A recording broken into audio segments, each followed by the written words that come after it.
Hey Team 6-1, this is your 7th video. I'm so proud of you, so good job, keep up the good work. This video is on currents and circuits. And you know by the end of this video you should have a better understanding of currents and circuits, and you'll demonstrate that by the notes in your interactive notebook.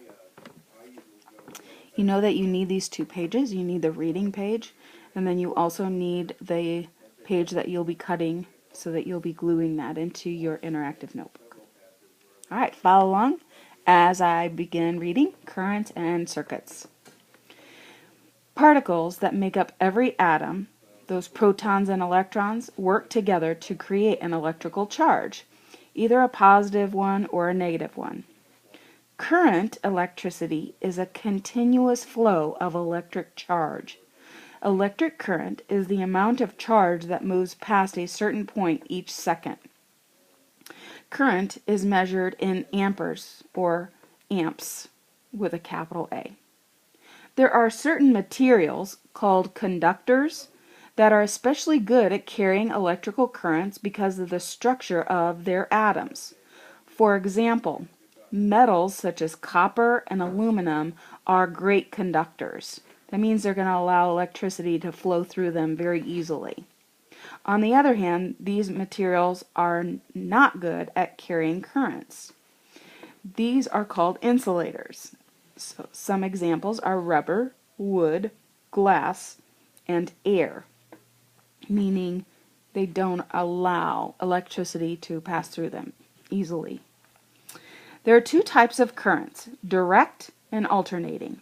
Direct currents move in one direction, like a battery, and alternating currents flow in one direction, but then in reverse direction all over again. The power to your home is considered an alternating current. These electric currents flow through a path called a circuit. A circuit is a big loop that a current flows through that must have no breaks.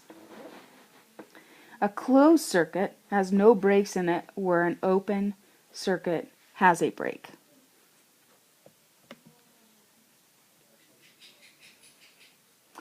When the main parts of circuits are the energy source, the load, and the wires. Something has to push the electric charges through the closed circuit. The energy source must be able to attract and repel electric charges to provide the push that keeps the electric charge moving. For example, batteries have a positive and negative terminal that keeps that attraction and repulsion going. This is called voltage. These circuits deliver electric energy to a device, for example, a light bulb. The device is the load. A wire connects the energy source to the load. Typically, wires are made of copper because, as you've already read, copper is a good conductor. Sometimes there is a switch connected to open and close the circuit. I'll go into more detail here in just a few minutes when you create your interactive notebook about what that's talking about. If you need multiple loads in a circuit, there are two ways to connect them. The first way is called a series circuit, where all the loads are connected in a line or series so that the current flows from one load to the next in a single path. The other way to connect multiple loads is to divide the current among many different devices. This type of circuit is called a parallel circuit. A parallel circuit has an advantage over a series circuit in that if one bulb or load goes out, the rest will stay lit. So I think of a parallel circuit like the strand of lights on a Christmas tree. And I also think of a series circuit as like if you have a light switch in your house and it works multiple lights, then they are probably on a series circuit. So it's just flowing from one light bulb to the next light bulb to the next light bulb. I guess that would probably be a parallel circuit. Sorry. We'll just take a look and see what the examples say. So you're going to cut out that top box where it says current and then conductors and insulators, and remember, don't cut off that little tab because that's what you're going to glue down.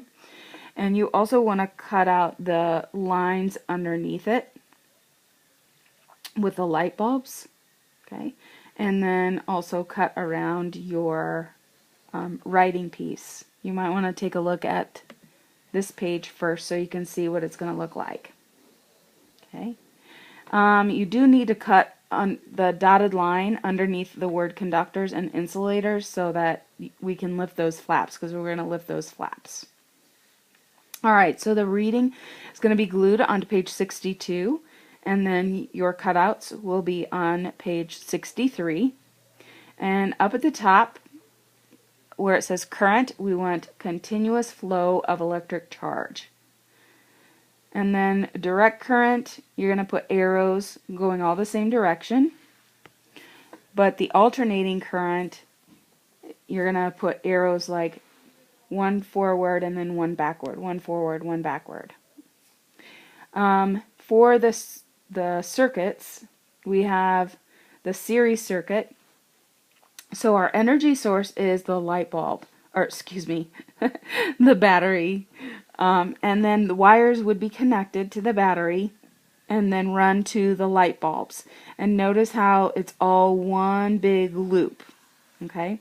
The light bulbs are called the load. So the load is usually what is needing the electricity. And of course the wires are labeled.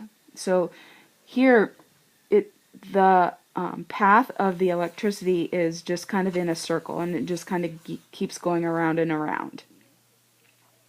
It talked about an open and closed circuit. Right now, this is a closed circuit because the electricity can pass through all of the wire and through the battery and through the light bulbs and keep going in a continuous cycle. If it was open, it's kind of like a little door. So we would usually probably have some sort of switch that opens it and says, nope, electricity don't run through there yet. And then like our light switches at home, that's what they do. So when we have them off, it is an open circuit. When we have them on, it's a closed circuit, allowing all that electricity to pass through. On the right hand side we have a parallel circuit, and this is like the light bulbs on a Christmas tree, because you have your energy source. Now usually with my light bulbs I plug them into the outlet of my house, but just for this example we have our energy source of the battery, and then a wire to the first light bulb, and then new wires going from that light bulb to the next light bulb. Or remember, the light bulbs are called loads.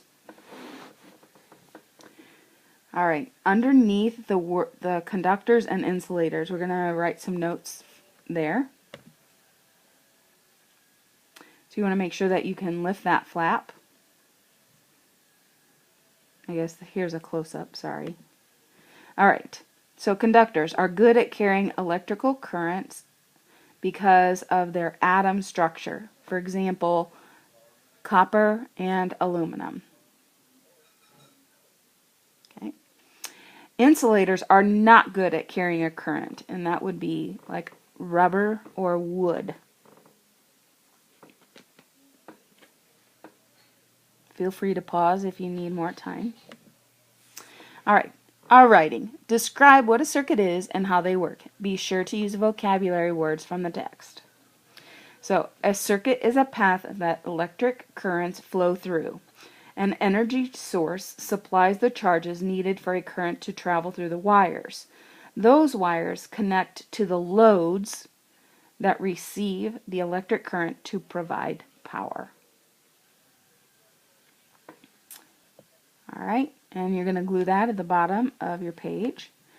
And so your final pages should look like this. And you're going to take a picture of it and send it to me in Echo. And of course, I want to give credit to Jay Smith for creating the reading and the parts for our interactive notebook for our famous Red Hawks. Go Hawks! Hurrah!